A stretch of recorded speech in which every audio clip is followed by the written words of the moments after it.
মনে মনে যদি কেউ কিছু ভাবে দুনিয়াতে এটা পূরণ হওয়া সম্ভব, কিন্তু জান্নাতে সম্ভব। কন্যা সুবহানাল্লাহ।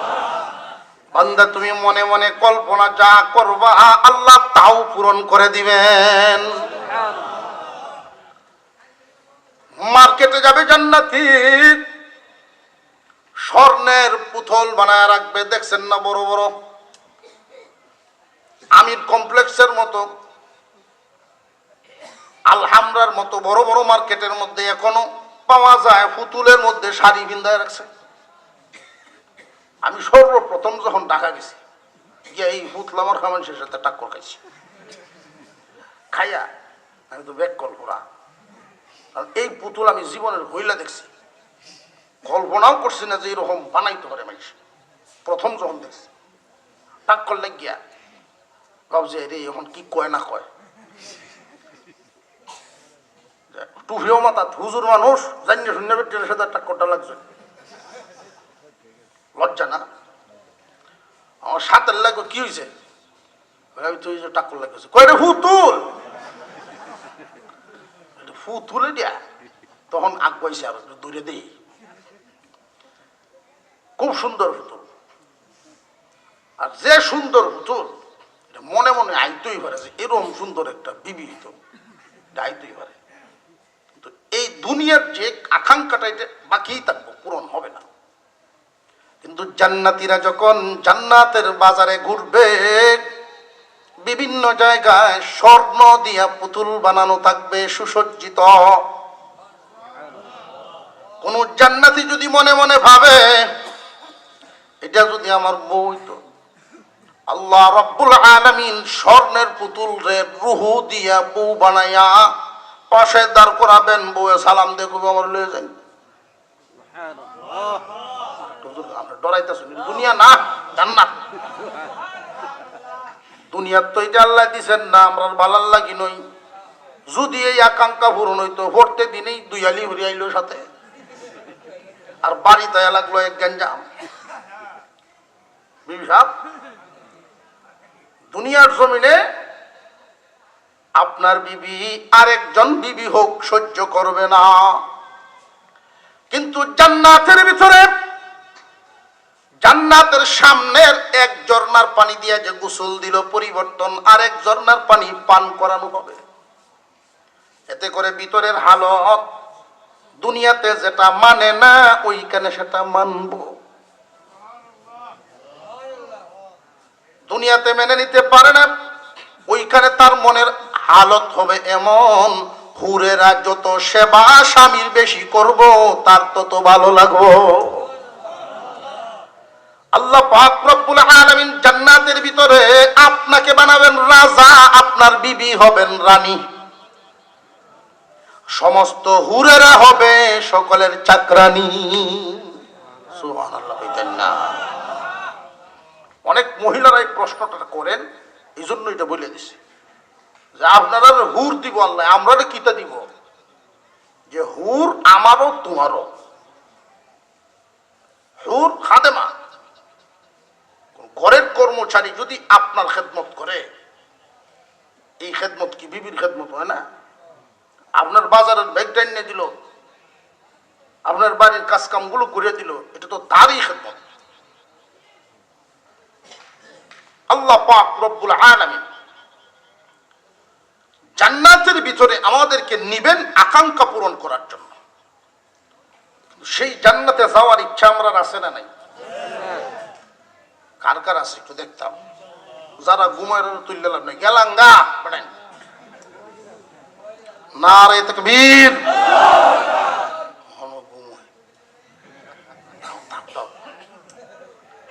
আমরাও তো মনে মনে যেতেছি। আল্লাহ কবুল করেন, বলুন আমিন। আল্লাহ যেন জান্নাতি বানান, বলুন আমিন। তবে জান্নাতে যে যাইতাম, জান্নাতে যে যাব, এখানে কিন্তু একটা হিসাব নিকাশের বিষয়। দুই দল ইমানদার বিচারের সম্মুখীন হবে। কাফেররা তো বিনা হিসাবে জাহান্নামী, চিরস্থায়ী জাহান্নামী, এদের কোনো মুক্তি নেই। আল্লাহর অলিগণের উপর থেকে মর্যাদাবান শহীদগণ, সিদ্দিকগণ, অলিগণ তারাও বিনা হিসাবে জান্নাতি, তাদের কোনো হিসাব নাই। গুনাহগার মুমিন, পরহেজগার মুমিন, দুই দল মুমিন আল্লাহর সামনে দাঁড়াবে হিসাব বিকাশের জন্য। দুনো দলেদের হিসাব হবে, কিন্তু পরহেজগারদের হিসাব নিকাশটা আল্লাহ সহজ করে দিবেন। জাহান্নামের আগুনে না জ্বালায়া জান্নাত দিয়ে দিবেন। জাহান্নামে নিবেন না। যদি কিছু ত্রুটি বিচ্যুতি পাওয়া যায়, উসিলার মাধ্যমে আল্লাহ পরহেজগারদেরকে জান্নাত দান করিয়া দিবেন। বাকি রইল গুনাহগার মুসলমান, গুনাহগার ইমানদার। ইমানদার ঠিক, কিন্তু নেক আমলদার না। ইমানদার বিশ্বাসে কোনো কমতি নাই, আল্লাহ যে আছেন এটা বিশ্বাস করে, কিন্তু সুদও খায়। আল্লাহ যে আছে বিশ্বাস করে, পরকাল যে আছে এটাও বিশ্বাস করে, জান্নাত আছে বিশ্বাস করে, জাহান্নাম আছে বিশ্বাস করে, এরপরেও নামাজ পড়ে না, মিছা কথা কয়। এমন মুসলমান জমিনও আছে না নাই? গুনাহগার মুসলমানদের হালত হবে এমন, গুনাহগারদেরকে আল্লাহ জাহান্নামে নিবেন। জাহান্নামে কাফেরদের যেই জায়গা, গুনাহগারদের সেই জায়গা। কেন জানেননি? ওই যে কাইফা তাকফুরুনা বিল্লাহ বলিয়া আল্লাহ কাফেরদেরকে ডাক দিছেন, গুনাহগার ইমানদারকে ডাক দিছেন। মনে আছে নি কথাটা? কাইফা তাকফুরুনা বিল্লাহি ওয়া কুনতুম আমওয়াতান ফাআহইয়াকুম সুম্মা ইউমীতুকুম ثم يحييكم ثم إليه ترجعون। রে মানব জাতি, কেমনে আল্লাহর নাফরমানিটা তোমরা করো? কারা আল্লাহর নাফরমানি করে? কাফের যারা আর গুনাহগার যারা। কাফের যারা আর ইমানদারদের মধ্যে গুনাহগার যারা। ইমানদার হওয়ার পরেও আল্লাহ বিশ্বাস করে ঠিক, কিন্তু আল্লাহর কথায় চলে না, চলে নিজের মনের কথায়। আল্লাহ পাক এই জন্য কাফেরদেরকে সাজা দিবেন জাহান্নামে। কাফেরদের জন্য বানাইছেন এই জাহান্নাম। জাহান্নাম ইমানদারদের ঠিকানা না, ইমানদারদের ঠিকানা হলো জান্নাত। কিন্তু জাহান্নামে নিবেন কেন? সাজা ভোগানোর জন্য। জাহান্নামের আগুনে জ্বালাইবেন। খুব ভালো করে মনে রাখবেন, গুনাহগার যারা খুব মনে রাখবেন, যদি গুনাহ খাতা দুনিয়ার জমিনে মাফ করা যাইবার পারে কপাল ভালো। আর যদি গুনাহ নামক ময়লা দুনিয়া থেকে মাফ করা যাইবার না পারে, তাহলে এই ময়লা নিয়ে তো জান্নাতে ঢুকবে না। জান্নাত একটা পবিত্র জায়গার নাম। গুনাহ নামক ময়লা নিয়ে আল্লাহ তাকে জান্নাত দিবেন না। সাফ করানোর জন্য জাহান্নামে জ্বালাইবেন। দুনিয়াতে দেখবেন লাকড়িও পুরাই, স্বর্ণ তো পুরাই। দুই পুরা কি সমান না বেশ কম? লাকড়ি পুরাইলে কয়লা হয়, স্বর্ণ পুরাইলে কাটি হয়। গুনাহগার মুসলমান, বুঝে শুনে গুনাহ করবা, ইমানের বদৌলতে তুমি জান্নাতে যাইবা ঠিক, তবে এমনি যেতে পারবা না। হিসাব নিকাশ দিয়া সাজা ভুগিয়ে তারপরে যাইতে হবে। সাজা ভুগানো হবে। তুমি ইমানদারকে জাহান্নামের আগুনে জ্বালাইয়া গুনাহ নামক খাপ, গুনাহ নামক ময়লা বের করা হবে আগুনে পোড়াইয়া। এক একটা অপরাধের জরিমানা সাজা হবে এক এক রকম। একটা উদাহরণ মনে রাখেন, এক ওয়াক্ত নামাজ যদি কেউ না পড়ে, 2,88,00,000 বছরে এক হুকবা, এরকম 80 হুকবা জাহান্নামের আগুনে জ্বলতে হবে। আমরা কি জাহান্নামে জইলা জান্নাতে যাইতাম না না জইলা যাইতাম? যদি না জইলা জান্নাতে যাওয়া লাগে, তাহলে মহান আল্লাহ পাক 2টা শর্ত দিছেন। এই 2 শর্ত সবক লয়ে যাবেন আজ থেকে। ইন্নাল্লাযীনা আমানু ওয়া আমিলুস সালিহাত, যারা ঈমান এনেছে এবং নেক আমল করে। 2টা গুণ। দুইটার মধ্যে কিন্তু একটা আল্লাহর দয়াই পাইছি। সুবহানাল্লাহ কোন আল্লাহর দয়া কেমনে পাইলাম? মহান আল্লাহ পাক দয়া করে আমাদেরকে মুমিন মুসলমানের ঘরে জন্ম দিয়েছেন। মুমিনের ঘরে জন্ম দেওয়ার কারণে সহজেই ইমানদার হইয়া গেছি, কষ্ট ভোগ করতে হয় নাই। এখন বাকি রইল আরেকটা গুণ, নেক আমলদার। নেক আমলদার কারা? নেক শব্দের অর্থ হলো ভালো, আমল অর্থ কাজ। তবে আরবিতে আরেকটা শব্দ আছে ফিল। ফাআল অর্থ কাজ, আল ফিলু অর্থ কাজ, আল আমালু অর্থ কাজ, দুইটা অর্থ, তবে অবস্থায় অনেক ব্যবধান। শুধু ঈদের নামাজ পড়ে তার নামাজি বলা যাবে না, কারণ নামাজ তার আমল হয় নাই। শুধু শুক্রবারে যায় তারে নামাজি বলা যাবে না, নামাজ তার আমল হইছে না। আমল বলা হয় ওই কাজকে যেই কাজ বারবার করা হয়, অভ্যাসে পরিণত হয়, ওইটা তার আমল। কথা বুঝে আসতেছে? আল্লাহ রাব্বুল আলামিন বুঝায় দিলেন, যারা ঈমান এনেছে এবং নেক আমলের অভ্যাস করেছে, 5 ওয়াক্ত নামাজ তার অভ্যাস হয়ে গেছে, আল্লাহর হুকুম মেনে জীবন যাপন করাটা তার অভ্যাসে পরিণত হয়ে গেছে। অর্থাৎ তার জিন্দেগি একটা টার্গেট বানায় নিছে, পরহেজগার। শর্টকাট প্রেসক্রিপশন যে যেন মনে রাখতে পারেন, ফরজ ওয়াজিব ছাড়ব না, হারাম কাজ করব না। ফরজ ওয়াজিব ছাড়ব না, হারাম কাজ করব না, এটাই হলো নেককার ইমানদারের পরে নেক আমলদারের লক্ষণ। একজন নেক আমলদার, নেককার হয়ে যদি মরতে চান, এই টার্গেট বানায় চান, আমি ফরজ ওয়াজিব ছাড়ব না, হারাম কাজ করব না। শয়তানের দুখায় পড়িয়া যদি কোন সময় হইয়াই যায়, ইচ্ছাকৃত তো করবেন না, নিয়তি করে ফেলবেন, পাক্কা এরাদা করবেন, ইচ্ছা শক্তিটারে বাড়াইবেন, জাহান্নামে জ্বলতে পারবো না, সাজা না ভুগিয়া যেন জান্নাত পাই। যদি সাজা না ভুগিয়া জান্নাতে যাইবার চান, সহজ হিসাবে, বিনা হিসাবে তো ওলিরা যাইবেন। আমরা ওলি হওয়ার মতো লোক না, এই যোগ্যতা হবে বলে আশাবাদী না। কেন জানেননি? খাসলতে বুঝি। আমাদের অবস্থাটা হবে ফরজ ওয়াজিব ছাড়ব না, হারাম কাজ করব না। হারাম পথে একটা টাকা ইনকাম করা কি জায়েজ না নাজায়েজ? আরো জোরে কোন। পক্ষান্তরে হালাল পথে 1000 কোটি টাকার মালিক পাওয়াও জায়েজ আছে না নাই? গাড়ি কেনার শখ আছে একজন লোকের, হালাল টাকা যদি কামাইতে পারে 1 কোটি টাকা দামের গাড়ি ব্যবহার করা তার জন্য জায়েজ আছে না নাই? হালাল পথে ইনকাম করে 1 কোটি টাকা দামের বাড়িতে ঘুমায়, জায়েজ আছে না নাই?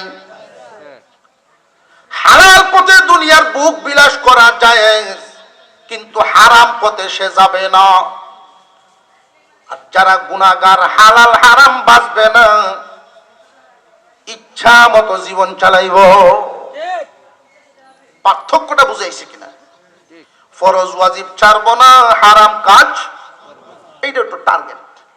এই টার্গেট মতো যদি আপনি চলতে পারেন, ইচ্ছাকৃত কোনোদিন হারাম কাজ করবে না, ফরজ ওয়াজিব ছাড়বে না।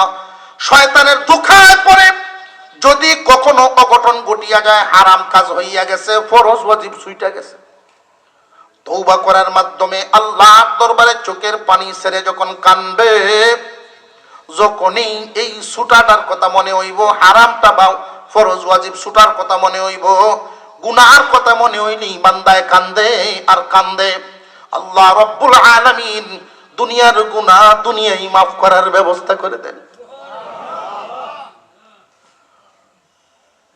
আল্লাহ পাক এই পরহেজগার মানুষদের হিসাব নিকাশ যেই দিন করবেন, খুব সহজ হিসাবে এদের বিচার শেষ হয়ে যাবে। কুটিনাটি অপরাধ এদের ধরা পড়বে, কারণ তারা ইচ্ছাকৃত ফরজ ওয়াজিব ছাড়ছে না, ইচ্ছাকৃত হারাম কাজ করছে না, অনিচ্ছায় হয়ে গেছে, অথবা ফরজ পালন করতে গিয়া ত্রুটি রয়ে গেছে, ত্রুটি। এই যে ধরা পড়ব যেইগুলো বিচার আচারের মধ্যে, অন্যান্য নেক আমলের উসিলা এগুলো পূরণ করে দিবে। ফেরেশতারা বলবে, আল্লাহ এই যে দেখেন আমল নামা, এর মধ্যে দেখবেন এশার নামাজ পড়ছে, আল্লাহু আকবার কইয়া নামাজে দাঁড়াইছে। আল্লাহ বলবেন, বান্দারে নামাজ পড়ছো ঠিক, আমার বিধান পালন করছো ঠিক, কিন্তু আমার সামনে দাঁড়ায় গরিব টাইম দেখছিল কেরে, গরিব তো চাই আছে না নাই? এই যে ত্রুটি হয়ে গেছে, যা তুই পরহেজগার হওয়ার কারণে ফরজের তো ঘাটতি না, ছোটখাটো ঘাটতি, এখানে উসিলা পাইছি এশার নামাজের পরে, আবার মাহফিল যে বইস্তা এই উসিলা হেঁটে মাপ। এখন বুঝে আসতেছে আল্লাহ পাক পরহেজগারদেরকে আল্লাহ সহজ হিসাবে জাহান্নামে না নিয়ে সহজ হিসাবে মাপ দিয়া জান্নাত দিয়া দিবে। কিন্তু গুনাহগার হয়ে যদি কেউ মরে, আল্লাহ বিশ্বাস করে ঠিক, কিন্তু আল্লাহর কথায় চলে না, মনের কথায় চলে, আল্লাহর কথায় চলে না। মনে যখন চায় তখন নামাজ পড়ে, মনে চায় না নামাজ পড়ে না। মনে যখন চায় গুনার কাজ করব, আল্লাহর আদেশ নিষেধের দিকে তাকায় না, তার মনের আকাঙ্ক্ষা পূরণ করেই ফেলে। আল্লাহ নিষেধ করেছেন, এটা পরীক্ষার হল, আমাকে রব মাননি না মানো না পরীক্ষা করার জন্য পাঠাইছি। আকাঙ্ক্ষা পূরণ হওয়ার জায়গায় দুনিয়া না। তোমার অনেক আকাঙ্ক্ষা এমন থাকতে পারে যেটা পূরণ হওয়ার জন্য গুনার দিকে পা বাড়ানো লাগবে। ওই সময় মন রে তুমি বুঝাইবা, মন রে আকাঙ্ক্ষা পূরণের জায়গা দুনিয়া না, তুমি যদি গুনার থেকে বাঁচতে পারো, না জইলা জান্নাতে গিয়ে আকাঙ্ক্ষা পূরণ করতে পারবা। আল্লাহ পাক রব্বুল আলামিন জান্নাত নামক জায়গা বানায়া রাখছেন আমাদের আকাঙ্ক্ষা পূরণ করার জন্য। আল্লাহ পাক রব্বুল আলামিন যেন আমাদেরকে অন্তত ওলি বুজুর্গ হইতে না পারলেও গুনাহগার যেন না থাকে, পরহেজগারের জীবন যাপন অবলম্বন করতে পারি। সূত্র কি? ফরজ ওয়াজিব ছাড়ব না, হারাম কাজ দৃঢ় প্রত্যয় মনে প্রাণে মজবুত ভাবে বসাইতে হবে। আল্লাহ যেন আমাদেরকে আমলের তৌফিক দান করেন, বলুন আমিন। আর জোরে বলেন আমিন। ভাঙাচোরা কিছু কথা আপনাদের সামনে পেশ করলাম। আল্লাহ রসুলের একখানা হাদিস তিলাওয়াত করেছিলাম খুতবায়। রসুল বলেন, তামুতুনা কামা তাহয়াউন ওয়া তুহশারুনা কামা তামুতুন। চলন যদি ভালো হয়, মরণ ভালো হবে, আর মরণ যদি ভালো হয়, কবর হাসর মিজান সব ভালো হবে। দুনিয়াতে থাকবো না, বিদায় হয়ে যাব। আমরা পরে এই দুনিয়ার জমিন থেকে বিদায় হয়ে কোথায় যাব? পরকাল। পরকাল কবর হইল একটা স্টেশন, এটা থাকার জায়গা না। স্টেশন কবরের সাথে দুনিয়ার স্টেশনের একটা মিসাল, একটা মিল আছে।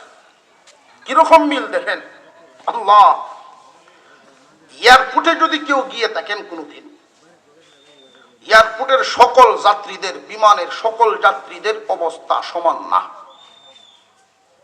যাত্রী ভিআইপি, তার বসার জায়গাও ভিআইপি। ওইখানে খাওয়ানো দেয়, কর্মচারীও আছে, সেবক, শোয়ার জায়গা, বিশ্রামের জায়গাও আছে, ভিআইপি আছে না নাই? এরপরের যারা আছে সাধারণ, এদের জন্য কোনো কর্মচারী নাই, খাওয়ার নাই, কিন্তু বসার চেয়ার আছে, এসির ব্যবস্থা আছে, শান্ত পরিবেশে বসতে পারে, থাকতে পারে। আরেক দল আছে অপরাধী, যেমন বিদেশ থেকে ফেরত আমাদের দেশের অনেক মানুষ জীবিকা নির্বাহের জন্য পৃথিবীর বিভিন্ন দেশে যান। আকামা ভিসার সমস্যা হইলে ধরা পড়ে ফেরত আসেননি না, তারা আসামি সেজে যখন দেশে আসে তাদের জন্য বসার ন্যূনতম কোনো চেয়ার দেওয়া হয় না, ধাক্কা দেওয়া হয়। যাত্রী যেমন অবস্থানও, কথা বুঝে আসতেছে? কবরের জগৎটা ঠিক তেমন দুনিয়ার জমিন থেকে বিদায় হবেন। কবরে একটা স্টেশন, হাসরের মাঠে দাঁড়াইবার ইসরাফিলের সিংহায় ফু দেওয়ার আগ পর্যন্ত অপেক্ষমান। এই অপেক্ষায় কেউ থাকবে যারা ভিআইপি যাত্রী তারা ভিআইপি হালতে, যারা মিডিয়াম যাত্রী তারা মিডিয়াম, যারা আসামি অপরাধী অপরাধীর হালতে থাকবে কবরের জগৎ। মনে মনে প্রশ্ন করতে পারেন, হুজুর আমাদের এলাকার একই গ্রামের সারা গ্রামে মিলে একটা কবরস্থান, ওইখানে নামাজিও আছে বেনামাজিও তো আছে, ভিআইপি আছে অপরাধীও আছে, একই কবরস্থানও এদের হালত বন্টন হবে কেমনে? খুব সহজ হিসাব। একটা রুমের ভিতরে দুই বিছানায় দুইজন মানুষ ঘুমাইছে, আমরা দেখতে পাচ্ছি যে একই রুমে দুইজন ঘুমন্ত, কিন্তু এই দুইজন মানুষ স্বপ্ন দেখতেছে দুই ধরন।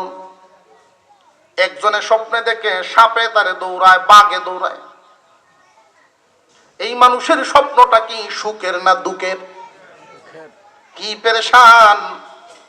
আর আরেকজন স্বপ্নে দেখে ফুল বাগানে ঘুরে, বিবি শরবতের গ্লাস সাথে লইয়া ঘুরতেছে, শরীর গিয়ে ঘষাতে একটু খায়ালাও, ফুলের ঘ্রাণ লাগতেছে নাকের মধ্যে, বসার আসন আছে, স্বপ্নে দেখতেছে। তার স্বপ্নটা কি দুঃখের না সুখের? অথচ পাশাপাশি ঘুমে আমরা দেখি দুইজনের বিতর্কত অবস্থা দুই রকম। ঠিক তেমনি কবরের স্টেশনে আল্লাহ আমাদেরকে এইভাবে পার করবেন। আসল জায়গা আমাদের শেষ ঠিকানা, আমাদের আসল জায়গা হইল জান্নাত। একদিন দুনিয়াতে ছিলাম না, কোথায় ছিলাম? রুহের জগৎ। যেই দিন থাকবো না, কোথায় যাব? জান্নাত। আমাদের যাওয়ার জায়গা, আমাদের টার্গেট হলো জান্নাত। ওই জান্নাতে যারা ডুববেন, কেউ জাহান্নামে না জইলা ডুববেন, কেউ জইলা ডুববেন। যারা না জইলা ডুববেন, একদল হিসাব না দিয়া আর একদল হিসাব দিয়া, উভয় দল না জইলাই ডুইকা যাইবেন। আরেক দলে জাহান্নামের আগুনে জইলা তারপরে ডুববেন, তারা গুনাহগার। জ্বলবে কে কি পরিমাণ, যার অপরাধ যেই পরিমাণ। জ্বলবে কে কি পরিমাণ, যার অপরাধ যেই পরিমাণ। আল্লাহ পাক রব্বুল আলামিন আমাদেরকে যেন আমলের তৌফিক দেন, বলুন আমিন। ফরজ ওয়াজিব ছাড়বো না, হারাম কাজ। আল্লাহ আমাদেরকে আমল করার তৌফিক দাও, পরিবার পরিজনকে নিয়ে আমল করার তৌফিক দাও, বলুন আমিন। ওয়া আখিরু দাওয়ানা আনিল হামদুলিল্লাহি রাব্বিল আলামিন। আত-তাহিয়াতুর সুরতে বসেন, আস্তাগফিরুল্লাহ, দুরূদ শরীফ পড়েন। বাকি আছে? আস্তাগফিরুল্লাহ রাব্বি মিন কুল্লি যামবিন ওয়া আতুবু ইলাইহি। لا حول ولا قوة إلا بالله العلي العظيم. أستغفر الله ربي من كل ذنب وأتوب إليه. لا حول ولا قوة إلا بالله العلي العظيم. اللهم صل على سيدنا مولانا محمد وعلى آله وأصحابه وسلم. الحمد لله الحمد لله رب العالمين، والصلاة والسلام على رسوله الكريم وعلى آله وأصحابه أجمعين. ربنا ظلمنا أنفسنا وإن لم تغفر لنا وترحمنا لنكونن من الخاسرين. ربنا آتنا في الدنيا حسنة وفي الآخرة حسنة وقنا عذاب النار يا رب العالمين গভীর রজনীতে আমরা একদল গুনাহগার গুনার বোঝা মাথায় নিয়ে তোমার শাহী দরবারে ভিক্ষুকের মতো হাত বাড়ায়া দিলাম। আমাদের এই মজলিসের মধ্যে আলেম উলামা, হাফেজুল কুরআন, হাজী সাহেবান, মুরব্বিয়ানে কেরাম, তালেবে ইলমরা, পর্দার আড়াল থেকে অনেক মা বোনরা হয়তো হাত বাড়িয়েছেন। প্রভু গো, যার দুই হাত তোমার কাছে পছন্দ লাগে তার উসিলায় আমাদের জিন্দেগির গুনাহ খাতা তুমি মাফ করিয়ে দাও। শয়তানের দুখায় পরে অন্যায় করেছি, ভুল করে ফেলছি, আল্লাহ মেহেরবানি করে তুমি আমাদের মাফ করে দাও। আল্লাহ জাহান্নামের আগুনে পুরায়ও না, এই কঠিন আগুন সহ্য করতে পারবো না। আল্লাহ মেহেরবানি করে আমরা তুমি মাফ করে দাও। পরহেজগারের জীবন যাপন করার তৌফিক তুমি দান করো। তোমার ফরজ ওয়াজিব বিধানের উপরে আমল করার তৌফিক দাও। হারাম কাজ থেকে নিজেকে বাঁচায় রাখার তৌফিক তুমি দান করো। আল্লাহ আমরা বড় অক্ষম, আমরা দুর্বল, শয়তানের দুকাত থেকে বাঁচতে পারি না। আল্লাহ তুমি তো সবল, তুমি আমাদের মাফ করে দাও। রব্বিরহামহুমা কামা রব্বায়ানি সগীরা, রব্বিরহামহুমা কামা রব্বায়ানি সগীরা। আল্লাহ জানি না আমাদের কার কার মা নাই, বাবা নাই, যাদের আব্বা আম্মা দুনিয়ার জমিন থেকে বিদায় হয়ে গেছে, কবরগুলোরে জান্নাতের টুকরা বানায় দাও, শান্তিময় করে দাও। এই স্টেশনটাকে তুমি শান্তিময় করে দাও। আল্লাহ যাদের আব্বা আম্মা দুনিয়াতে জিন্দা আছেন, মেহেরবানি করে তাদেরকে নেক হায়াত দান করো। আল্লাহ তুমি আমরা যতদিন দুনিয়াতে বাঁচায় রাখো, তোমার সন্তুষ্টির পথে চালায়ও গো আল্লাহ। শয়তানে ধোঁকা দিয়ে আপনার এদিক সেদিক নিয়ে যায়। আল্লাহ মেহেরবানি করে আমাদেরকে সিরাতে মুস্তাকিমের উপরে রাখো গো মাওলা। প্রায় দিন মাইকের এলান শুনি, মানুষের মৃত্যুর সংবাদ যখনই শুনতে পাই দিলটার ভিতরে কম্পন দিয়ে ওঠে।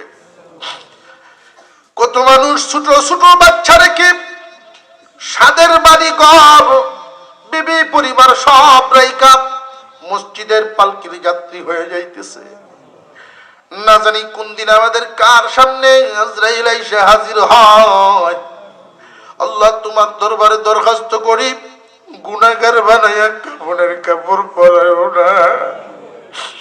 আল্লাহ গুনাহগার বানায়া দুনিয়ার থেকে নিও না।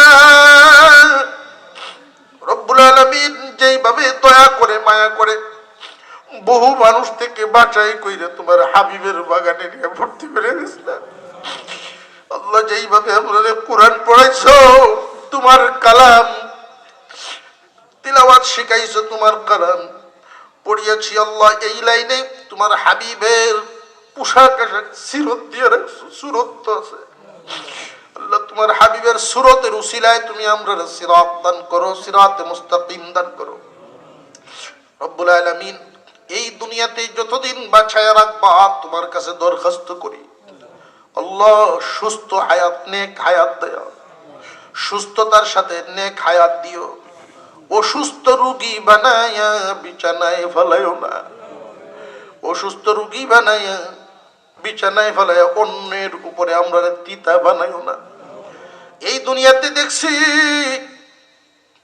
মানুষের আপনজনের অভাব নাই, বন্ধু বান্ধবের অভাব নাই, কিন্তু এক মাস যদি বিছানায় পড়ে থাকে কেউ তার কাছে যায় না।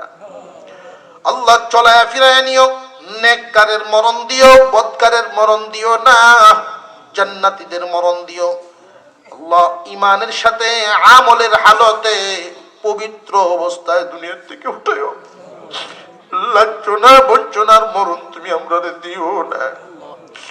রব্বুল আলামিন আমাদের যেই সন্তানাদি তুমি দয়া করে দান করছো, আল্লাহ আপনার সন্তানগুলোরে মানুষের মতো মানুষ বানায় দিও আল্লাহ, তোমার খাস বান্দাদের অন্তর্ভুক্ত তাদের করে দিও আল্লাহ। আল্লাহ আমাদের সন্তানগুলোরে তুমি কবুল মঞ্জুর করো, তোমার দ্বীনের রাস্তার জন্য নেককার বান্দাদের অন্তর্ভুক্ত করো। আসমানি জমিনি সর্বপ্রকার বালা মুসিবত থেকে আমরা হেফাজতে রাখো।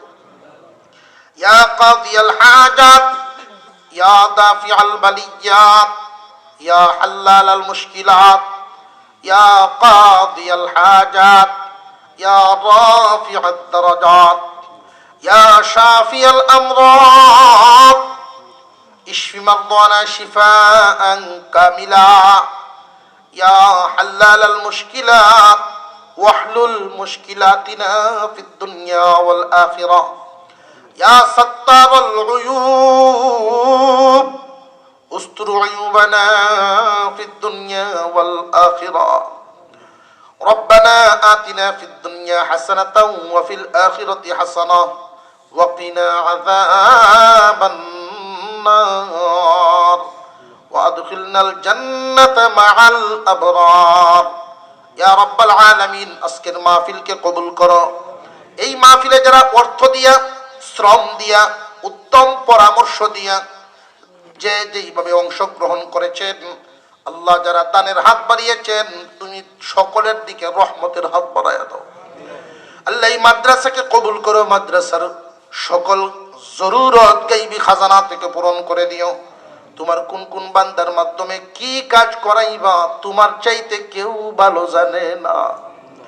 সুবহান রাব্বিকা রাব্বিল ইজ্জাতি আম্মা ইয়াসিফুন ওয়া সালামুন আলাল মুরসালিন ওয়ালহামদুলিল্লাহি রাব্বিল আলামিন। আমিন বিরহমাতিকা ইয়া আরহামার রাহিমিন।